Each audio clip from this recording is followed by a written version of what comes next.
Welcome to Mpowered Living. I'm Sheu. On this podcast, innovative leaders and visionary experts share insights and practical tools for work, family, and marriage. Each episode, we'll explore how to elevate your life while staying grounded in what truly matters to you. You're working hard to navigate relationships, build a thriving family, and create a legacy of purpose. We're here to help you do that with confidence and intentionality. So if you're ready to live a life by design, you're in the right place. Let's dive in.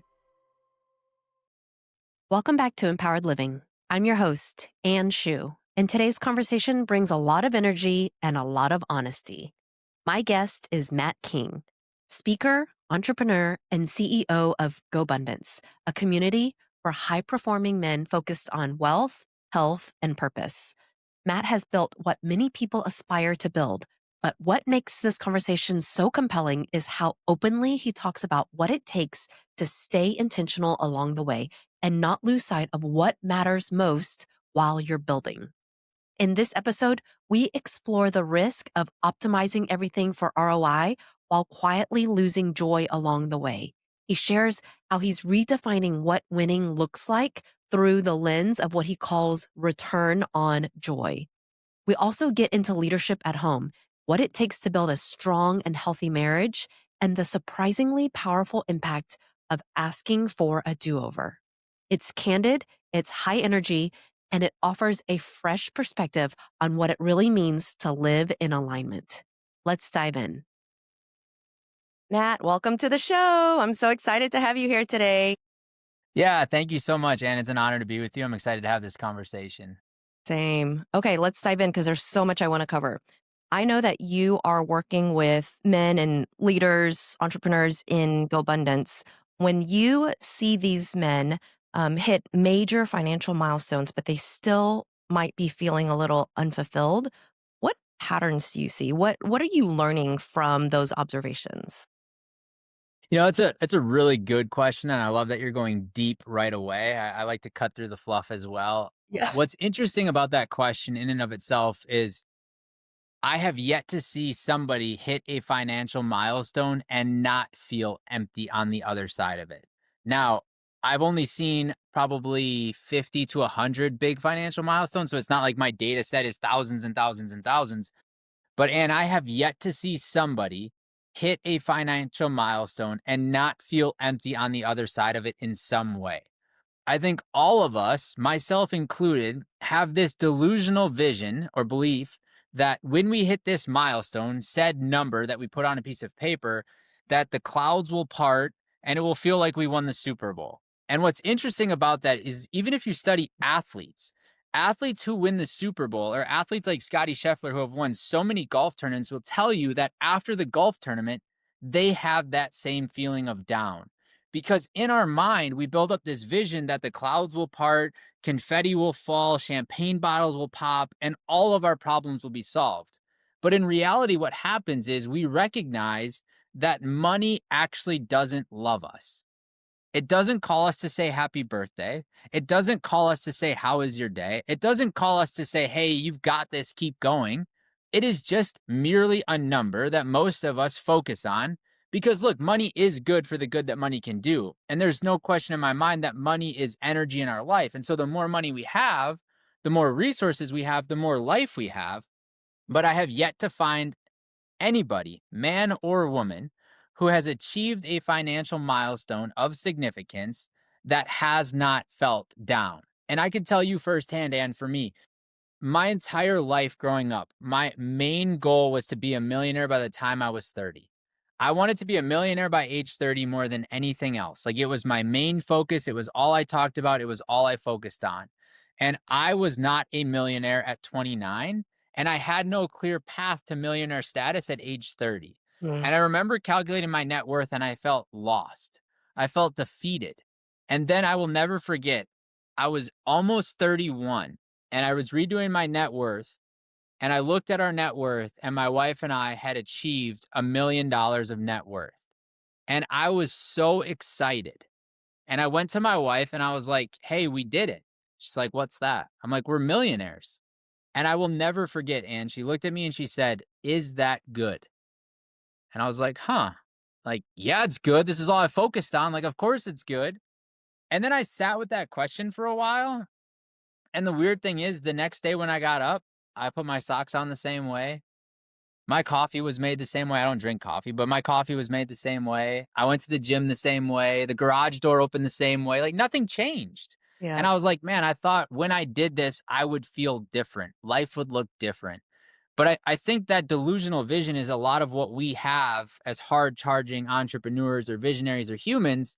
And that delusional vision kind of has to be there because otherwise the hard times become too hard and we don't want to push through those.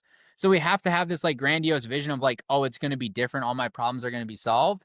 But when they get there, it's not. And the number one thing that I see is most often they get there and they have no purpose. And Mm, so, my advice to anybody on the journey to pursuing a number, whether that number be a body fat number or whether that body be a net worth number, is have a purpose for yourself. And so, for me, Ann, I really went deep down that path and I recognized that my purpose is not to chase ROI. Most people in business and in life, from an investing perspective, chase ROI, which stands for return on investment. What's my IRR? What's my cash on cash? And I did that for so long. But now I sit here today at 35 and I will tell you, I still look at ROI, but that's not what I'm focused on. What I focus on is ROJ, which to me stands for return on joy. mm, Because what I recognized is why all of those people felt empty is because it was the memories along the journey that are actually the gold that we're looking for, that are actually the value that we're seeking. So I'm like, if that's really what we're looking for, why not pick up all those pennies along the entire journey? So when I do finally hit the milestone, it doesn't really change my life because I've already collected all the pennies I was always looking for, which are memories with my family, my friends, and my loved ones. And so just to kind of sum that up, I think generally speaking, there is always a feeling of emptiness after the achievement of that big financial goal because the purpose of the human has been that financial goal. But I have yet to find somebody whose true core purpose at their deepest soul can be, should be, or will be money. right. Okay, so that is incredible. I love that return on joy. Let's break it down a little bit because you're saying, like, let's enjoy the journey. Let's pick up those pennies along the Yeah. way. And one of the things that I really admire about GoBundance is how you guys not just help men dream bigger, but also the accountability work that you do with the men, right? Like, don't just dream and set these big goals, but like, what are we doing every single week? So when you think about this return on joy, what do those habits look like day in, day out, week in, week out that will really help make sure that when somebody hits that huge financial milestone, they are not empty? Well, the most important piece of advice that I would give anybody, and it's kind of like gonna shock people a little bit, regardless of if you have kids or not, regardless of if you have a spouse or not, is put your oxygen mask on first. Anytime, and you get on an airplane, what do they tell you? In the event the cabin loses pressure, put your oxygen mask on first before helping someone else. Now, I've been told because I've said that on a couple podcasts by a guy who's actually a pilot that doesn't really actually matter and it's not really true and the oxygen mask actually isn't needed. But I'm like, I'm not here to question that. If that thing falls from the ceiling, it's going on my face.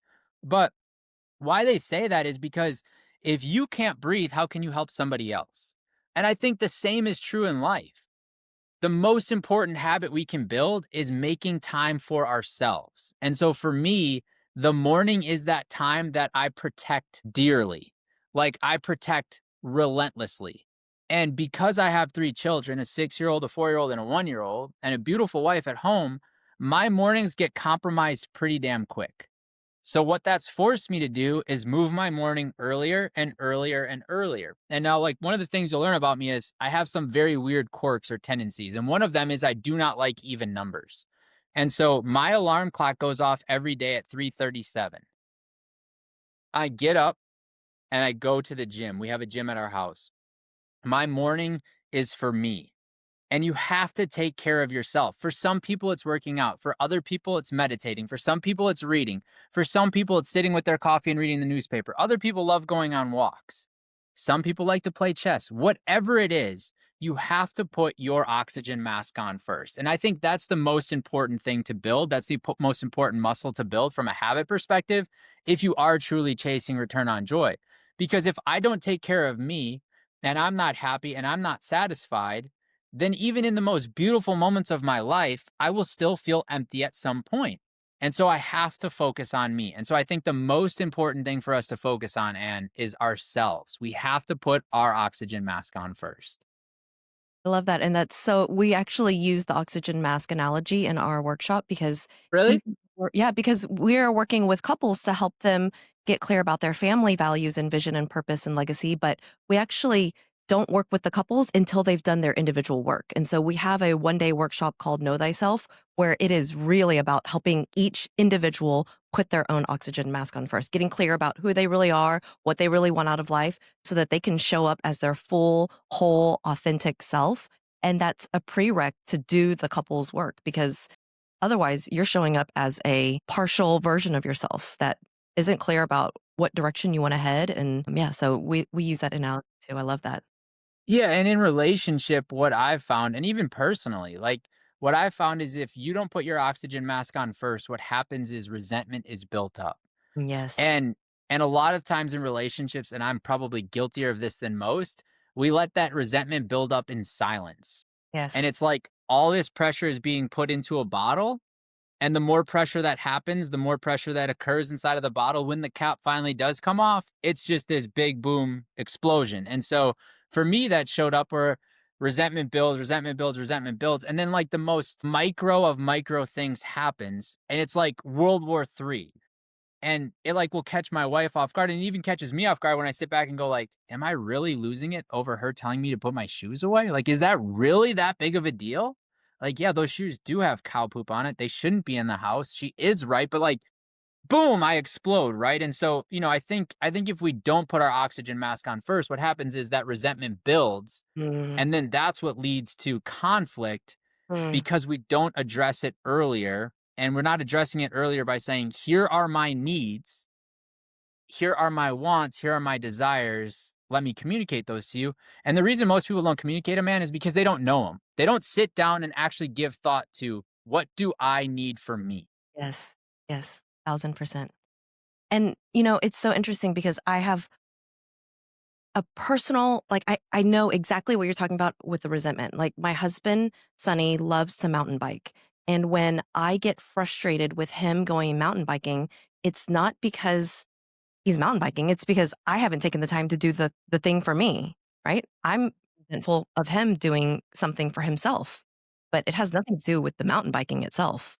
No, no, but you're like, great. You're like, and even like, I can give you an example, like, firsthand right now. I'm in a season of my life where my days are jam packed. Like, I can tell you today, I got to work this morning at 4:30. I went running at 6. I got done running at 6:30. I got through a bunch of work. Then I had to go measure the horn length on a couple of our longhorn cows. Then I had to go to my son's school play for Christmas.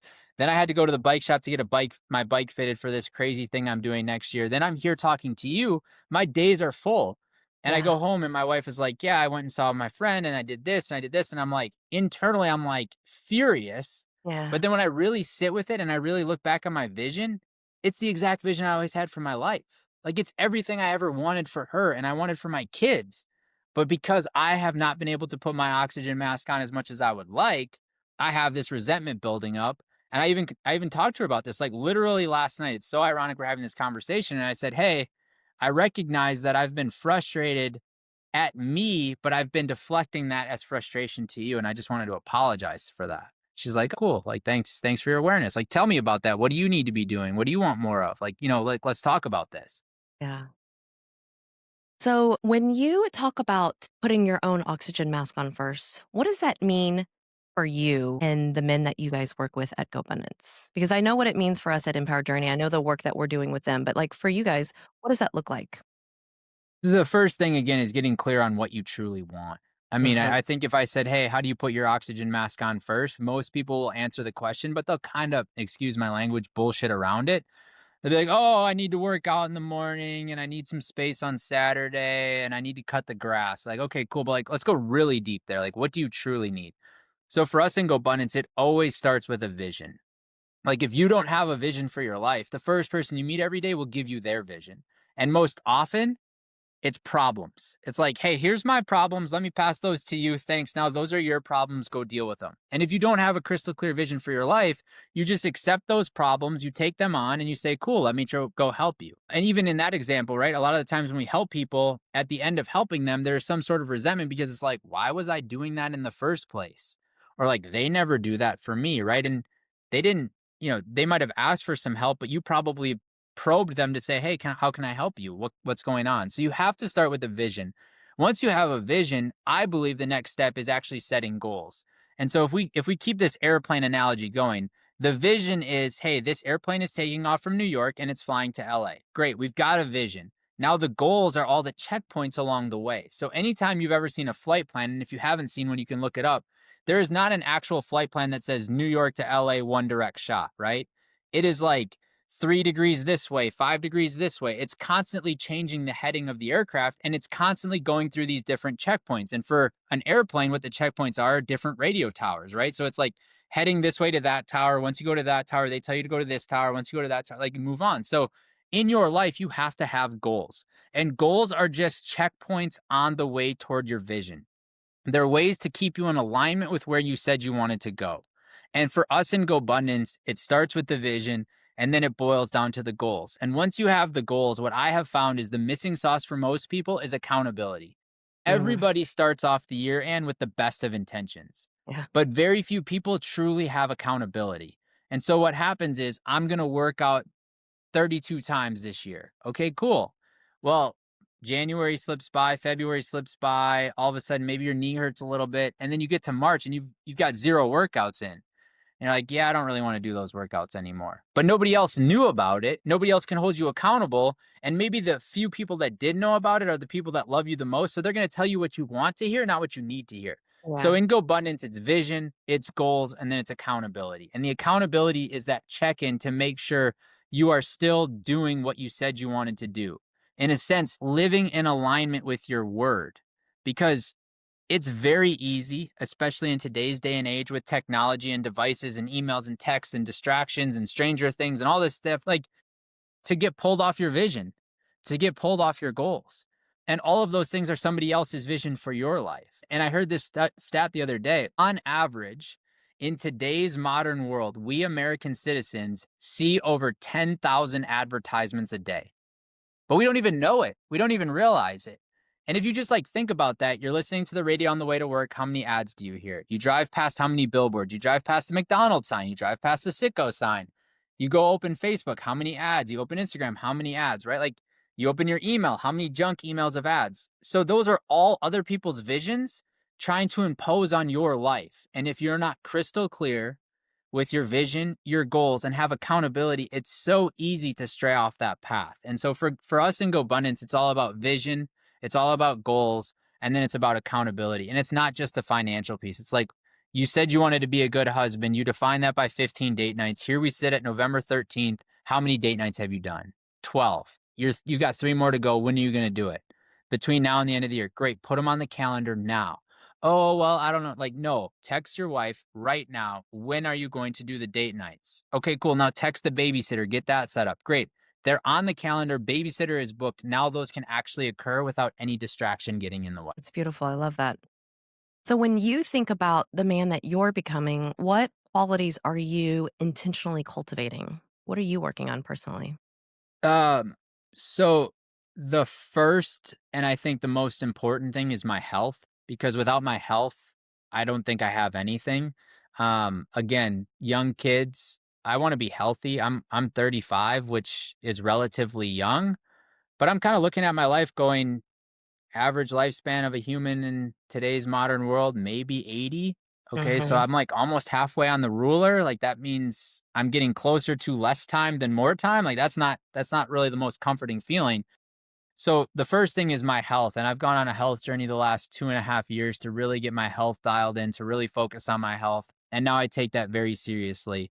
Every morning I work out. Every morning I get red light therapy. Most mornings I'm in the sauna. Most mornings I'm in the cold plunge. And like those are my non negotiables. Because if my body is right, then my mind I have found is much better. The second thing I would tell you is I believe that curiosity is the actual true superpower to living an abundant life. And the moment we as humans enter this judgment phase, we limit all other possibilities. And so, what I'm really working on right now as a husband, as a father, as a leader, as a man, is just sitting in curiosity. And rather than saying to my children, no, or rather than saying to my wife, that's not true, saying things like, that's an interesting perspective, tell me more. And actually sitting there with an open mind and a curious mind to say, like, what is their perspective?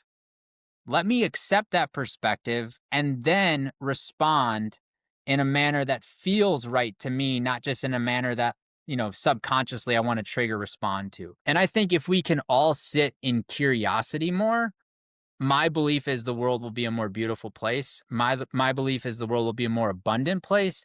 And my belief is that as a man, I will be a better man because I can literally sit with the curiosity of like, why doesn't my wife feel seen? Or why don't my employees feel seen? Or why is that deal going wrong?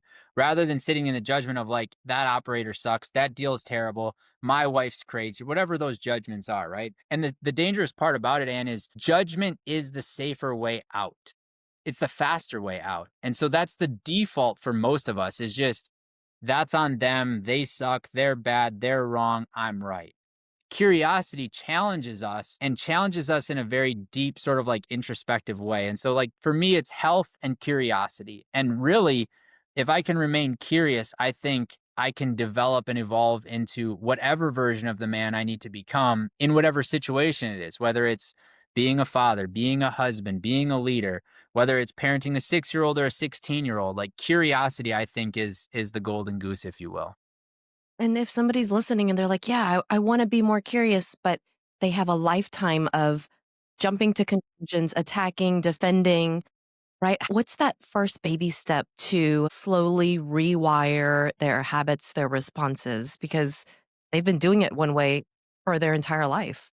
Yeah, I mean, look, the good news for anybody listening that's feeling that way is I did it my entire life until I was about 30. Now, that might be shorter than your ruler, but like 30 is a long time to be stuck in judgment. And if, as a college dropout and somebody who's been counted down and counted out their entire life, if I can do it, anybody can do it. The first step is really just asking more questions and like intentionally asking those questions. And so for me, it started like when I would go into meetings, I would find that I would want to get into judgment. So before I even went into the meeting, I would write down 5 questions that I could potentially ask the person I was meeting. And regardless of if those were a possibility to ask or not, before the conversation was done, I would say, hey, Ann, I got a couple questions for you. Do you mind if I run through these? And I would just pay attention to what I learned through those questions. And like it was almost like programming my subconscious mind as to like when we ask questions, that's when we receive the gold. And it just came down to like ask questions, ask questions, ask questions, ask questions. And then it started a lot internally too. There's a lot of internal dialogue we have where we can actually just ask a question rather than bring an answer forward. And so my challenge to people would be like when you get up in the morning, rather than saying, I feel bad, just be like, I feel bad. Wait, let me rephrase that. How do I feel today? Okay, I feel a little off. Why do I feel that way? And I always tell people try to ask 3 questions. Try not to ever just stop at one. And if you can go to 3 questions, I think you're truly living in curiosity, not in judgment. So good. I love that. Do you have some go to questions that you use with your kids? There's really 2. The first one is how do you feel?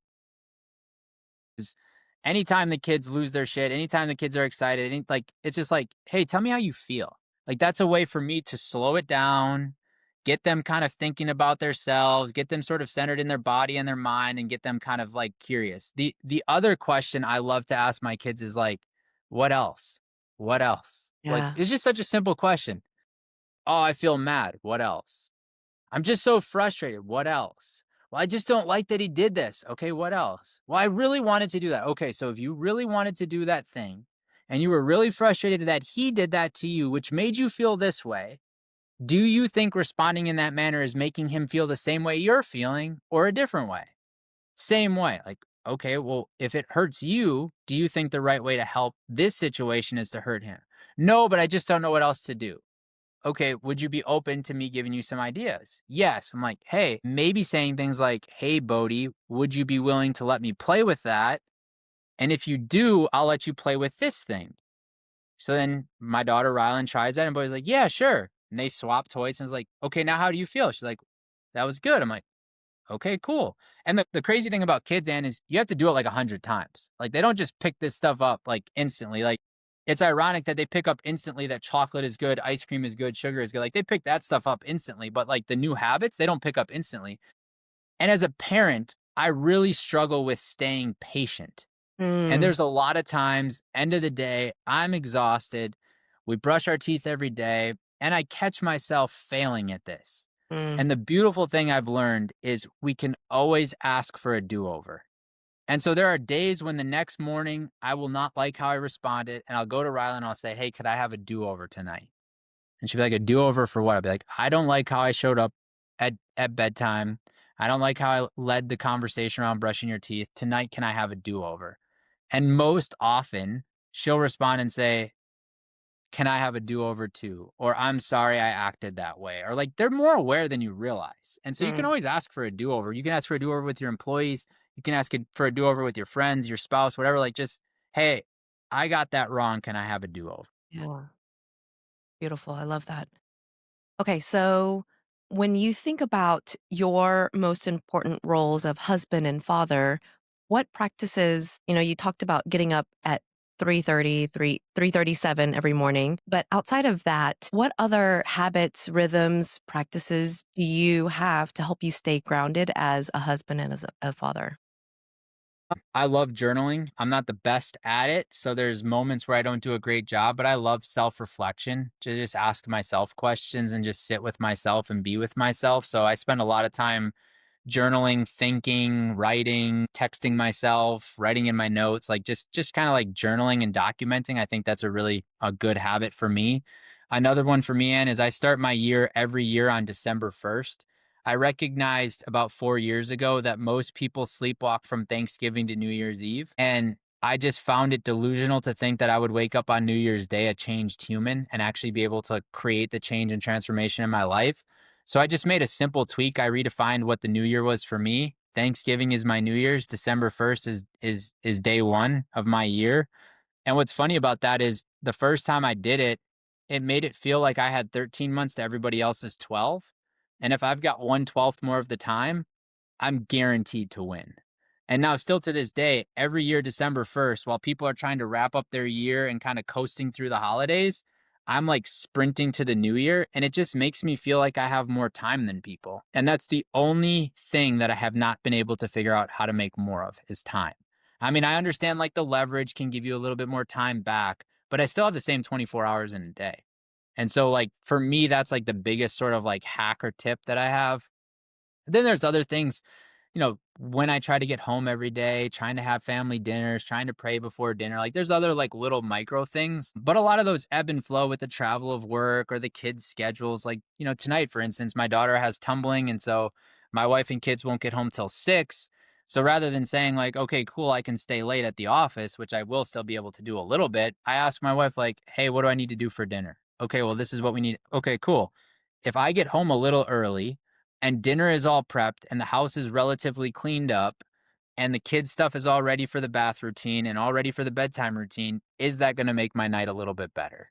And is that going to make my wife feel a little more seen? So it's just like doing like little things, but all of those come from an awareness of just like spending time journaling and thinking and pondering life. Okay, so let's talk about the journaling. Are you using a prompt or a journal that has prompts, or do you just literally sit with an empty piece of paper and just write whatever you're thinking?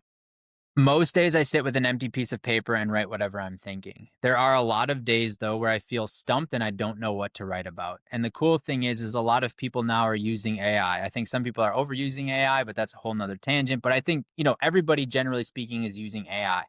And what people don't recognize is AI actually knows far more about us than even we understand. And so when I feel stumped, I will go to ChatGPT, which is the main one I use, and I will say, knowing what you know about what's going on in my life, give me 3 journal prompts. And most of the time I like sit there and I'm like, that's deep. Like, dang. And like my first intuition is like, I don't want to answer that question. So then Yeah. like there's this saying that the magic we're all seeking lies in the work we're unwilling to do. So I'm like, well, I just should probably journal on that then. But most days it's just a blank piece of paper. This is a practice I've been working on for 13 years. It's not something that still comes natural, but I've gotten far better at it.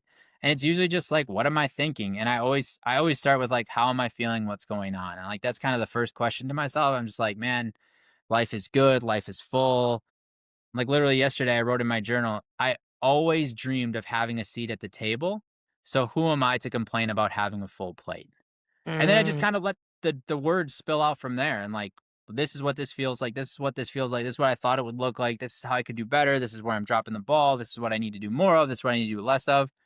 And within 5 to 10 minutes, that page is pretty full. And my mind is much clearer. And I'm like, oh, that felt good. Cool. I'll revisit this tomorrow.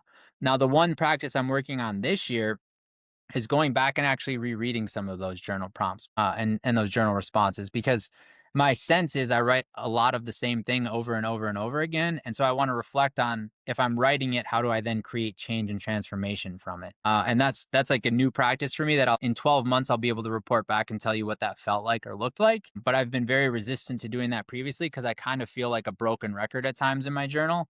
But still, there's so much value in getting it out of my head and onto a piece of paper. yeah. Okay, so I want to talk a little bit more about your December 1st because I actually just did a LinkedIn post about this. How, like, January 1st is not some miracle day where everything's going to change. You're going to wake up a different person. But it's an interesting reframe of, okay, well, let's just make December 1st the first day of the year. So, what does that actually mean? Like, what is it like in execution? What does that look like? Does it mean like your goals are starting that day? What else is on December 1st for you? Well, this year for the first time, what was really cool is I had 7 people text me on December 1st and said Happy New Year. So, like, I know people are paying attention, and, like, that to me was, like, the biggest win ever. I'm like, if people are recognizing this is my New Year, I'm doing something right. Yeah, I But love for me, it's really, yeah, my goals start on December 1st. So my 2026 business and personal goals start on December 1st. And what I have found is, when you start the year, the reason why most people feel excited about a New Year's resolution is it's like this opportunity to create something new. And we always kind of start with like the best of intentions and start with all this momentum. And so, what I found for me personally, it allows me to start with the best of intentions and all this motivation and all this inspiration and all these dreams while everybody else is quitting. Like, Mm. I really wanted to do that thing, but there's no time anymore. I really wanted to do that weight, but there's no time anymore. Like, they're kind of giving up. And what I found is it's like almost allowed me to lap the competition, for a lack of better terms. And so it's getting crystal clear on my goals. It's sitting down with a calendar from FedEx. It's like 11 by 17. It's mapping out my entire 2026 year. Where are the kids' things at? Where are my things at? Where's the trips at with my wife? Where are the family trips at? It's sitting down with that calendar, and it's starting December 1st with a clear plan, personally, professionally, and calendarly, if that's a word. I don't think it's a word, but it's starting with those 3 things, and that's what it looks like for me. Amazing. And does your wife also do this with you, or is she starting on January? No, no, she's a January 1st all the way, but that's okay. At first, I had, like, some resentment towards that, Yeah, and I was yeah, like, "Well, if I do this, you should do this," but it's her life and it's my life. Like, what I do doesn't have to be what she does, and what she does that doesn't have to be what I do. And so she still sets goals starting on December 1st. She still likes to treat December as the holidays and enjoys the holidays and likes all that stuff. And that's okay. But she also respects and honors that December 1st is my New Year's. And so that's like when I'm hitting the ground running. And like we kind of just have like unspoken understanding for one another. yeah. What's something about either marriage or parenting that maybe you used to get wrong and that you see differently now? I think it's about enjoying the little moments, and I'm still not even getting it fully right, but I literally was today I had to go at 12:30 to my son's Christmas program. He's 4. And I was driving there and I was like, who the heck came up with this idea of let's do a Christmas program at 12:30? Like, how inconvenient for me. Like my work schedule, like how it and I thought about it, I was like, okay, so he's 4. My gut tells me he's not going to be a singer. Like that's just not his thing. My daughter might be different, but my son so I'm like, okay, so he might have 10 more Christmas programs that I'll be able to attend in his lifetime. And so I used to like resent those small little inconveniences. I used to like find ways to not go to them because it was inconvenient for me. And again, I'm still not getting it perfect, but I'm trying to do a much better job of not missing the little moments, the little things. And I don't think when he's 25, he'll be like, I'm so glad you were at my Christmas concert when I was 4. But I do think when he's 25, I'll be able to look at him and I'll be able to say to myself, I'm so glad I went to the Christmas concert when he was 4 and 5 and 6 and 7, like all those things. And then I think also communication is something I'm still working on. So I don't pretend to have all the answers. I don't pretend to do it right. Generally, I'm a very introverted person, so I'm not one that's eager to talk about my feelings or eager to have a lot of conversation and a lot of small talk. But with your children and with your spouse, most of relationship is communication. And Mm-hmm. so I've gotten that wrong, continue to get it wrong, but I'm working on getting it better and just having more conversation and, how was your day? If my wife asks me how my day is, most of the time I say it was all right. And then, like, I try to end the conversation, but, like, really, she's not asking how my day is, she's just trying to have conversation, and so I'm trying to do a better job of just saying, like, it was an okay day. Here's what I was feeling, here's what was going on, here's what I did, here's what was happening, here's what I'm thinking about, how was your day? And I think where a lot of people get this wrong, Anne, is they have all of these conversations with this stupid phone in their hand. And so the second they get bored or Mm-hmm. uninterested or distracted by the text or the notification, they escape the conversation. And the conversation is actually where the connection occurs. And that's something I'm working on. I literally this year did something very dramatic and I'm still working through some of the kinks of it, but I got a new phone. So I have two phones. I have a personal phone and I have a work phone. And so I have two phones. And so my personal number, very few people have. I don't have any of my work emails on there, and that's like my escape phone. My professional phone, everybody has that number. I have all my work emails on it. And so most days at home, I don't have my professional phone on me. And what I found is if I can't escape to my emails while we're playing Barbies, I'll probably be a better Barbie player. If Mm-hmm. I don't have 47 unread texts because very few people have this number, I probably won't be responding to texts while we're building Lego, so I'll be a better Lego builder. And I'm Yeah. just trying to like remove distraction because I know that I'm not that disciplined as a human to be able to say like I'm going to keep my phone down. And so I Yeah. have to do dramatic things to build the discipline for me because I know that I'm just not going to do it myself. Yeah. So your second phone is still a smartphone. It's not a dumb phone. Yeah, it's not a dumb phone, it's still a smartphone. I like reading articles, I like looking at things way too much Yeah. to, like, be able to go that extreme, but I could see a day where the dumb phone is the personal phone and all it can literally do is send text and make calls. Yeah. We have a client that did the dumb phone transition after he did our program, and he said it's changed his life. And it inspired me to think about it, but I was like, I can't do it yet. But this in between, your idea of having a second phone that's still a smartphone, maybe I could get on board with that. It's funny, and because like, I don't even know the number for the personal phone. Like, I can't even remember the number. And Yeah. so when I have to like give somebody that I want to have that number, I have to go into the dang thing and look up the number because I just very, very rarely have communicated about this thing. Like nobody knows about it. And it's helped me. It hasn't made as dramatic of a shift yet as I desired, but we're working through some systems and some tweaks with my team to try to make it even better. Yeah. And in a perfect world, by the end of next year, my work phone won't ever be on me. Like my team will carry that. They'll respond as me, they'll communicate as me, they'll answer as me. And in the event I'm needed, I can just jump in and help, or I can give them my thoughts, or I can help them answer it. But in a dream world, in a perfect world, I won't even carry that work phone. I'll just have a personal phone that very few people will have the number of. And if they need to get a hold of me, they'll already have that number. And otherwise, send me a text, send me an email, and I'll get to it when I can get to it. Yeah. That's good. Love that. Okay. When you're zooming out 10, 20, 30 years from now, what do you hope your life stands for? Yeah. So I try to live each and every day my life as the diary of a college dropout. I think when people hear the word college dropout, they just assume carny and dirtbag. And I'm really not as big of a believer in higher level education for everybody. I think the diploma matters if you want to be a doctor. I think the diploma is important if you want to be a lawyer. But for most human beings, I think college is a great way to stay locked into the system that somebody else built, that was their vision, that allows you to be controlled and manipulated. Because you come out of college, most people, with somewhere around $42,000 of debt.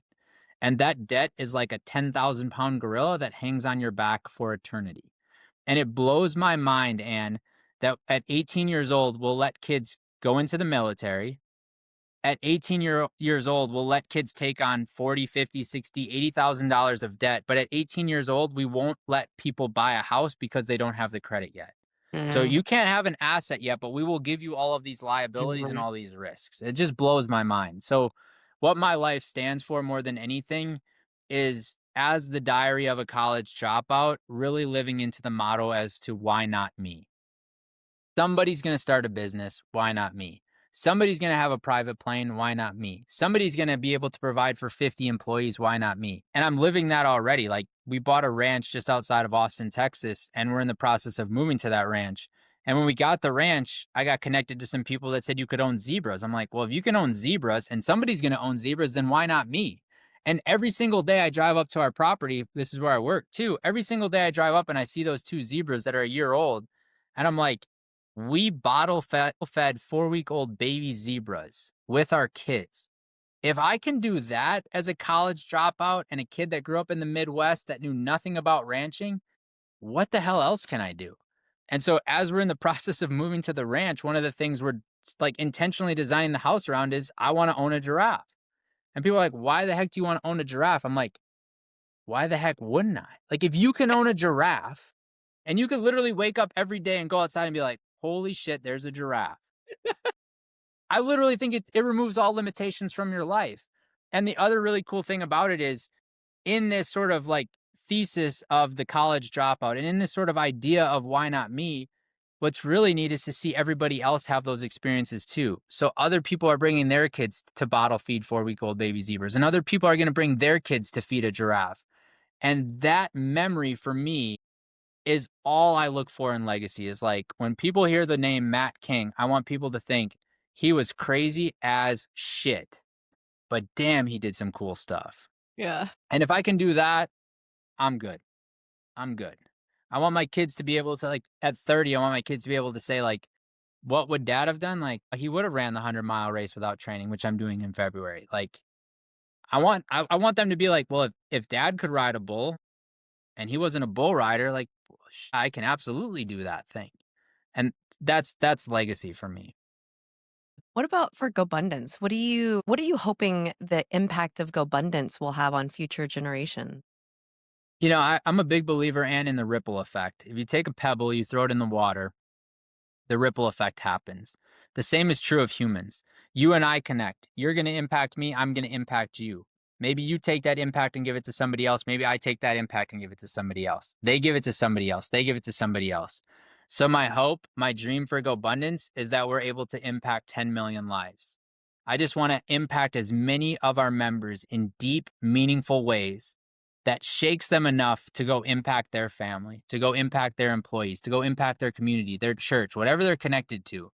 And if they can impact one person from that, and that one person can impact one person, I truly believe with GoBundance that we can make the world a more abundant place. We can make people better people, because it's not just all about the money. I mean, look, money is great, but at the end of the day, money is just energy.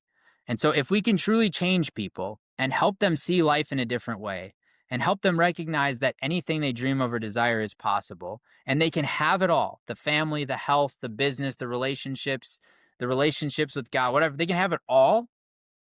I would be incredibly proud of what GoBundance has done and what it stood for. And I think we've already done that. I just want to ripple it bigger. I just want to ripple it more. What is your next edge that you're standing on personally, where you're feeling both excited and also feeling stretched? What's that edge for you?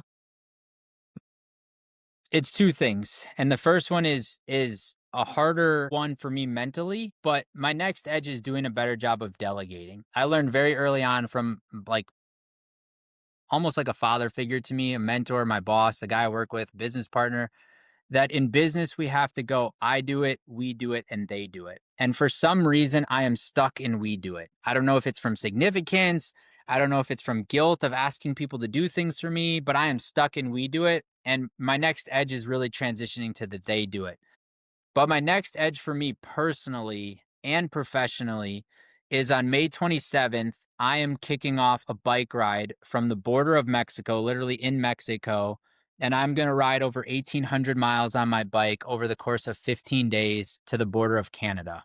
And the reason I'm going to do that is my goal is to raise $1 million to give it away to underserved, underprivileged children and families, one experience away from disaster or currently in disaster, and actually make change and transformation through doing something really hard that people can follow along on the journey on. And that is stretching the heck out of me. And like literally today, I went and got my bike tuned up. Now, to give you some context, my bike was purchased 18 months ago off of Craigslist. It is hung on the wall after the one ride I did on it for the last 18 months. I took it into the bike shop, and the guy literally took like a finger coat of dust off the frame to see what model it was. So I'm not a bike rider. I don't have the shorts. The water bottle still has the tag on it, so that's stretching the heck out of me because I'm not a natural cyclist. Like this isn't my thing. But it's also stretching the heck out of me because I still want to be a good husband. I still want to be a good father. And so I can't just go all in on training and like, hey, sorry, I can't come to the Christmas program. I'm training for this bike ride. So I'm going to fit in training into running multiple businesses, in the process of writing my book, running my ranch, being a husband, being a father, and then go do the journey of the ride, all while managing and juggling all of those things at the same time. And like that is really stressful to think about, but it's also incredibly exciting to think about. And I like couldn't be more excited about that. That's amazing. So, will you have people join you on the ride? Yeah, so I'm going to be the only person that's going to ride the entire thing, but we are going to have the opportunity for people to pop in along the way. A lot of GoBundance members have already committed to riding anywhere between 20 and 200 miles with me. We'll do about 120 miles a day in order to finish it in the 15 days. But yeah, people are going to be able to pop in and out of the journey the entire way. We're going to have a media team that's going to drop YouTube videos every single day of the day before and the recap of what it is.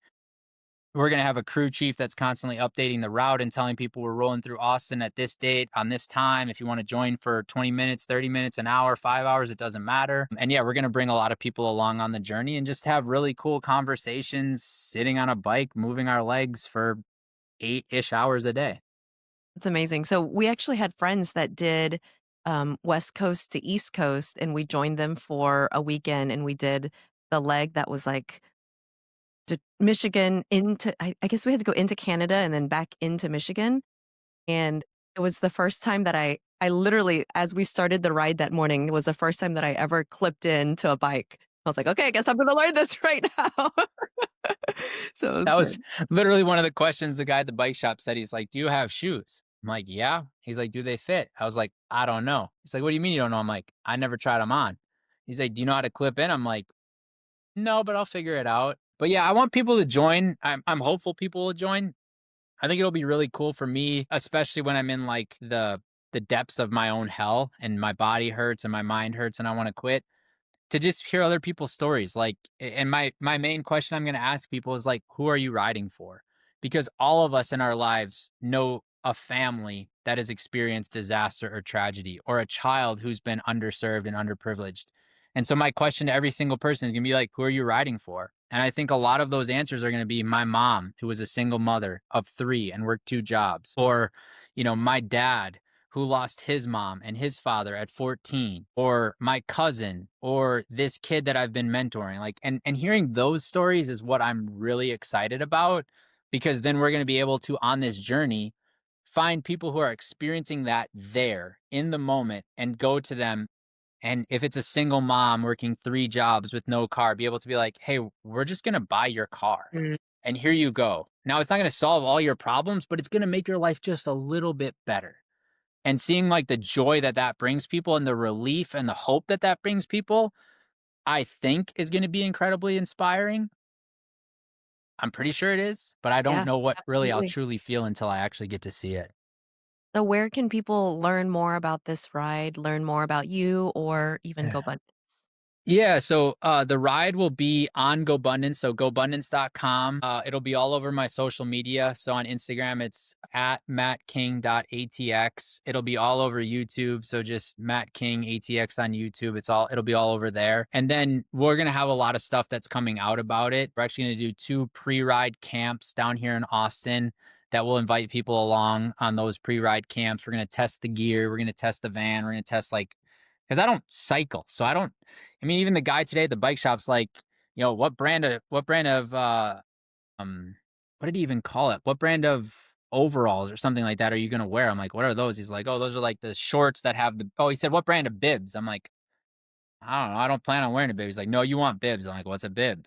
So like we're gonna test all that gear out, but it'll be all over social media. It'll be all over my newsletter, which you can find on Instagram as well. And then follow along on the journey on YouTube. One of the fun things we're gonna do, if you know anything about YouTube, there's this guy named Ryan Trahan, and he just did a 50 states in 50 days visiting 50 Airbnbs, and he did it all to raise $1 million for St. Jude, and he ended up raising $11 million.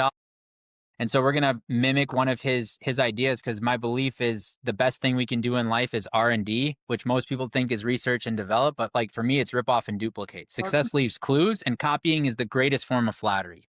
So we're gonna mimic one of his ideas, which is to have this like wheel of death where people can make certain donations to throw wrenches into the ride. Like one of the things that I'm contemplating with the team is if somebody donates $50,000, I have to run a marathon before I can get on the bike that day.